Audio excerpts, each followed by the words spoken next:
Kenapa Juliana bisa jatuh di Gunung Rinjani dan evakuasinya memakan waktu berhari-hari? Kita breakdown ya. Berdasarkan pengalaman gue yang kemarin mendaki Gunung Rinjani tanggal 5, dengan catatan, Rinjani itu bukan buat pemula. Gue muncak 1 bulan persiapan yang gue lakuin waktu itu nggak mudah. Pertama, gue siapin persiapan fisik, gue daftar gym.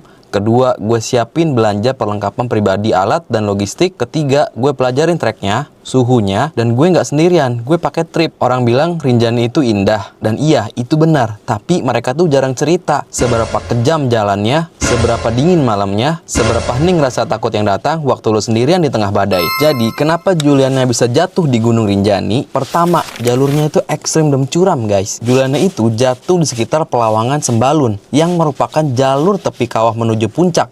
Jalur ini tuh sempit, guys, berbatu, dan di beberapa titik itu bersebelahan langsung dengan jurang curam.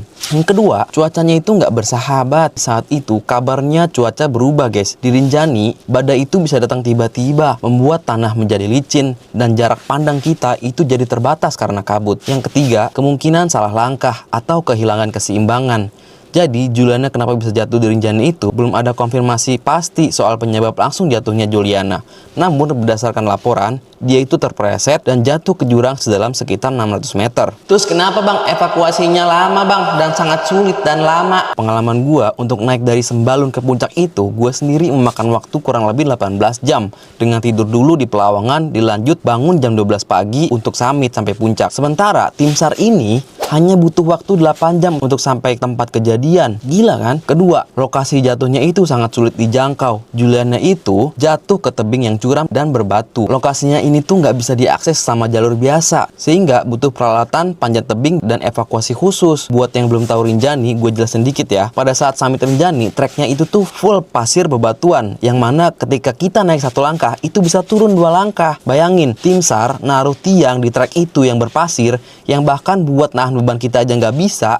Ini buat nancepin tiang buat evakuasi turun ke jurang. Wah, dipikir buat bisa nancepin tiangnya aja nggak masuk akal. Ketiga, kenapa bisa lama? Karena kabutnya itu tebal dan cuacanya itu buruk. Tim SAR melaporkan bahwa kabut tebal menghambat pencarian dan visualisasi lokasi korban. Ini menyebabkan drone pun kesulitan buat mendeteksi keberadaan Juliana. Ada yang komen, "Bang, pakai helikopter aja bang, buset." itu tuh badainya itu anginnya udah nggak habis pikir, guys. Anginnya tuh kencang banget. Cuacanya itu bisa minus sampai 10 derajat, bayangin. Udah nggak memungkinkan banget untuk nerbangin helikopter. Jadi tim SAR bangunan dan Basarnas, polisi, TNI, dan relawan itu butuh waktu untuk menuruni jurang dan mengevakuasi jenazahnya secara aman karena terbingnya itu sangat terjal. Anehnya, Juliana jatuh di jalur